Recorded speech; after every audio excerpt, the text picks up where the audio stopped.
السلام علیکم ورحمۃ اللہ وبرکاتہ۔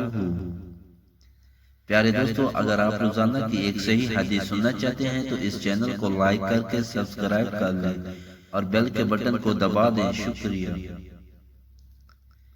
بسم اللہ الرحمن الرحیم۔ نبی کریم صلی اللہ علیہ وسلم نے فرمایا کہ حضرت ابراہیم علیہ السلام اپنے والد آزر سے قیامت کے دن جب ملیں گے تو ان کے والد کے چہرے پر سیاہی اور غبار ہوگا۔ حضرت ابراہیم علیہ السلام کہیں گے کہ کیا میں نے آپ سے نہیں کہا تھا کہ میری مخالفت نہ کیجیے؟ وہ کہیں گے کہ آج میں آپ کی مخالفت نہیں کرتا۔ حضرت ابراہیم علیہ السلام عرض کریں گے کہ اے رب، تو نے وعدہ فرمایا تھا کہ مجھے قیامت کے دن رسوا نہیں کرے گا۔ آج اس رسوائی سے بڑھ کر اور کون سی رسوائی ہوگی کہ میرے والد تیری رحمت سے سب سے زیادہ دور ہے۔